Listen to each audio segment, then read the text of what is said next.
Shalom Vracha mes chers amis, aujourd'hui nous allons parler de ce minhag là de manger du fromage ou des laitages.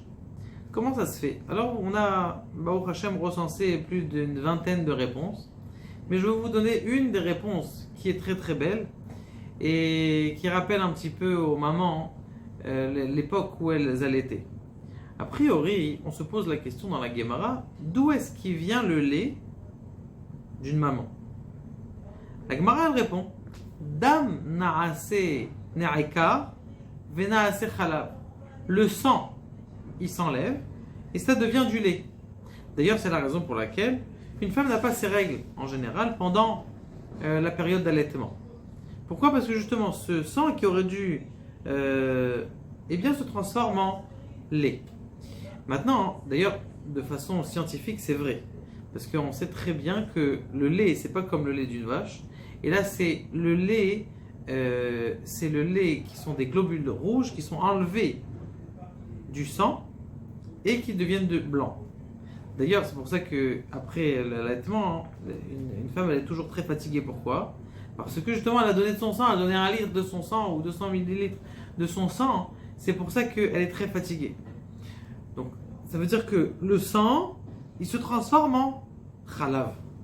C'est extraordinaire quand même de croire que quelque chose qui est rouge et qui est, mes chers amis, interdit de manger par la Torah, du sang coagulé ou du sang ce qui mange les goïms, c'est interdit de manger par la Torah. C'est un issour. Combien de fois c'est marqué et dans les parachutes qu'on a vu avant, parachat Kedoshim, Haremot Kedoshim, combien c'est interdit de manger du sang et faites attention au sang et cachérisez la viande et mettez du sel. Et combien de fois c'est marqué que c'est interdit? Pitom, ce sang-là, il est moutard. Comment est-ce que tu vas comprendre ça? Comme vous le savez, quelqu'un des fois qui fait une avera, eh bien il peut avoir la peine de karet. C'est quoi la peine de karet? C'est-à-dire qu'il est retranché, son âme elle est retranchée. Dans ce monde-là, il y en a même qui disent dans le monde futur. On a quelqu'un, qui ferait un péché charnel avec quelqu'un qui est interdit, eh bien son péché, il est ancré en lui, il est chayav karet. Donc comment est-ce qu'il peut être mechaper ça? Eh bien, il y a un tikkun, quelqu'un béhémet qui regrette, bien sûr, on parle de quelqu'un qui regrette de toute son âme.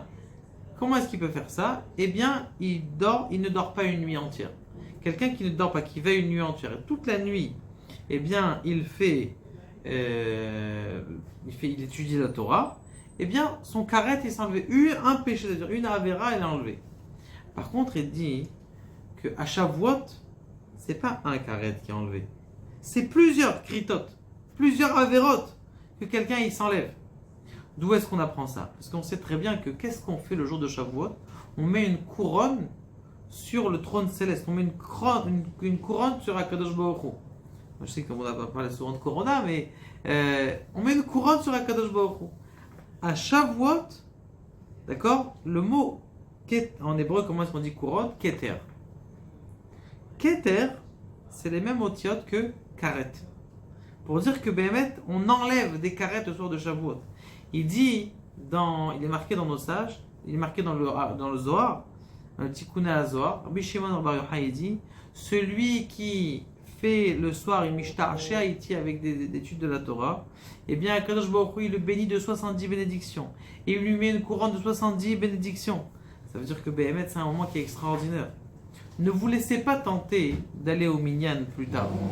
Au contraire, restez la nuit, réveillez. Dis, ouais, mais je vais rester, je vais m'endormir.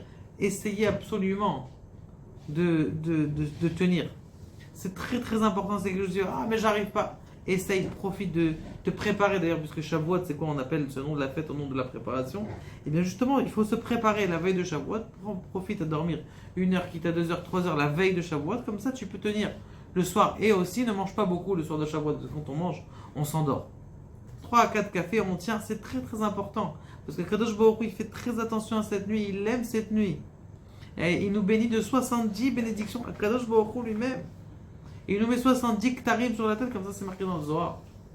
Donc, maintenant ce qui se passe, c'est que tout le din, puisque pendant cette période-là, c'est le din, il y en a qui ne se sont pas coupés les cheveux encore jusqu'à Shavuot, d'accord? Pourquoi? Parce que justement, on va transformer tout ce din-là, toute cette rigueur en bonté. Regardez, c'est ce qui se passe aussi.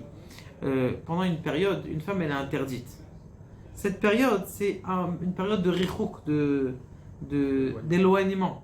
Cette période d'éloignement, le soir du mikvé, on comprend pourquoi c'était bien. Pourquoi? Parce que justement, cette période d'éloignement, elle a fait que l'amour, elle vienne encore plus. Et bien, c'est ce qui se passe le soir de Shavuot. On ressent l'amour extraordinaire qu'on a avec Akadosh Baruch Hu.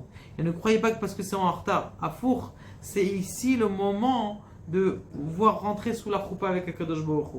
Qui rentre sous la choupa avec Akadosh Baruch Hu? Qui rentre sous la choupa avec Akadosh Baruch Hu? Eh bien, c'est nous. Vous savez, il y a plein de minagim dans le mariage qui sont calqués sur le don de la Torah. Par exemple, je ne sais pas si vous avez vu souvent dans les mariages, il y en a qui prennent les mechoutanim, de papa et la maman, ils prennent des bougies comme ça. Ils allument une bougie, ils avancent. Il faut 10 personnes le jour du mariage.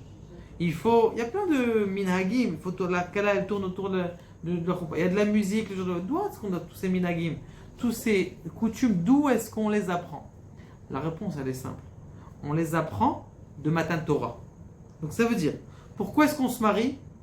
On se marie parce que c'est un machal, c'est une parabole au mariage entre Akadosh Baruch Hu et nous. Donc ça veut dire, je répète, la parabole, c'est qu'on est marié avec notre femme. Le Nimshal, qu'est-ce qu'on doit apprendre de là? C'est qu'on est marié avec Dieu. Maintenant, le mariage avec Dieu, qu'est-ce que tu fais? Tu perds le machal. Les gens, des fois, ils se perdent dans leur gâteau au fromage. D'accord? Au lieu de penser au mariage avec Akadosh Baruch Hu, ils pensent au mariage avec leur gâteau au fromage. Donc justement, c'est un moment, le soir de la veille du mariage, on sait très bien, on n'arrive pas à dormir. On n'arrive pas, on est stressé, comment ça va se passer demain? On est anxieux. Bidiouk, la même chose, on doit être joyeux que le lendemain, on va pouvoir avoir un contact avec Akadosh Baruch Hu, on va se reconnecter de façon extraordinaire. Parce que c'est keter, c'est karet, ça veut dire couper, mais ça veut dire, maintenant quand je mets une couronne, ça veut dire que je me raccroche encore. Et donc ça, c'est une force extraordinaire. Ne pas rater, c'est des jours, des moments intenses.